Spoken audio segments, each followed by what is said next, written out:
I'm not validating anybody that is doing hookup. Oh. If you are into hookup, it will hook you.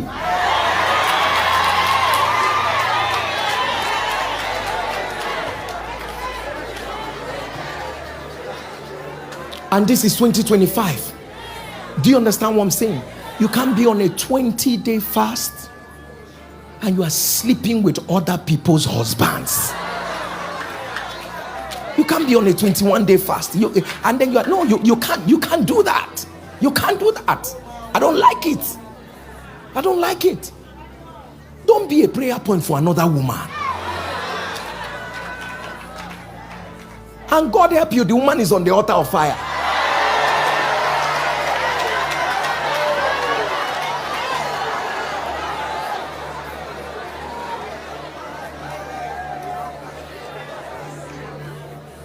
And people of God, I remember this young woman, and she did well with other people's husbands. She did very well.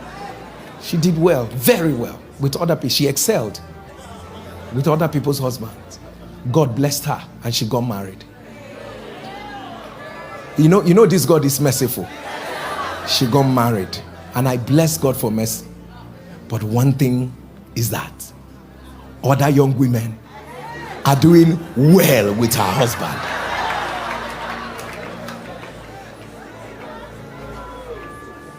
The first time she came to complain to me, and then she told me, and she spoke. As a good pastor I am, I advised her and counseled her. But on top of my head, I'm like, is someone having amnesia here? Is there selective amnesia going on? Don't you get it? But the second time, I told her, listen, if I don't tell you the truth, I won't be doing well. Pray for mercy. I say pray for mercy. That's what I want you to do. There's nothing God cannot forgive. Just pray for mercy. Say pray for mercy. I say, do you know why you need to pray for mercy? She told me, yes, sir. I say, let's not discuss it.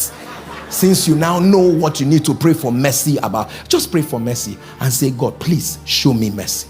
The truth is that I don't want to be that pastor that I will release all the prophecies in this life and package you to hellfire. Good morning, Papa. Good morning, pastors. Good morning, church. What God cannot do, what God cannot do, we dey pray. We dey pray.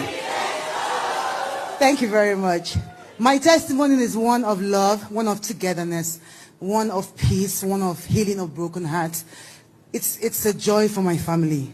At about 130 weeks ago, I was on NSPP Day in the morning, and Papa was preaching, and he was praying rather, and he was declaring and prophesying into people's lives. And I picked up something Papa said that day. He said that lost people will be found.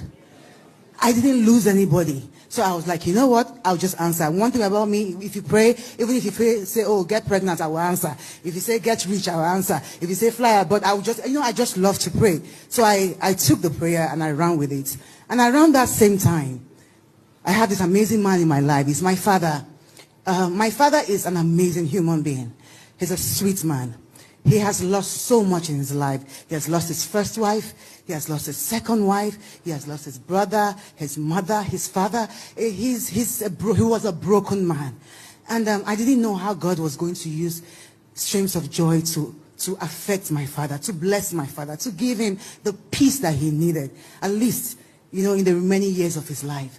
Papa said that declaration. And 2 days later, I went into my DM. I don't know how I got to that DM, because if you know high-profile Instagram pages, you can send me a DM. I'm not following you. You can send me a DM, and it will take 5 years before I see it, because the world wants to try to reach us, so it's very hard.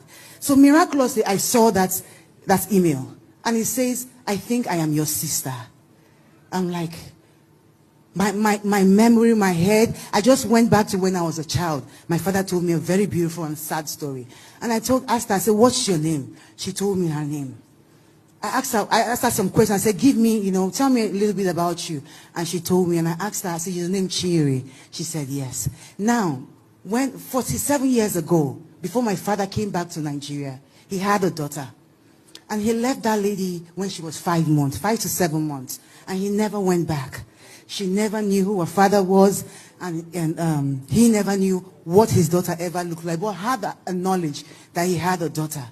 God, in that time when Pastor said that you were going to find a lost person, God brought the both of them together. And I introduced the both of them together over a phone call, and they have been speaking over since then. Now, I said something. I said my testimony happened 133 weeks ago. I waited so long for perfection of this miracle. I wanted God to heal my father. I wanted him to heal his broken heart because he had lost so much in life. And I also wanted God to heal my sister because she had grown up knowing that she had a father who hated her. Ladies and gentlemen, are you in church today? Are you in church today? I can't thank you enough, God. I can't thank you enough. You have done too much for us. You have done so much. God has been faithful. He has been faithful. The peace, it would take years for this to happen. I told my father, if I was the one, I would not forgive you this easily. But when God gives a miracle, when God says something, it doesn't matter how strong-headed you are. It doesn't matter how far you are. It doesn't matter how broken you are. God will repair you. He will bring you to a point of conclusion. And that is what he has done for us today. Streams of joy, just lift up and raise a shout to God.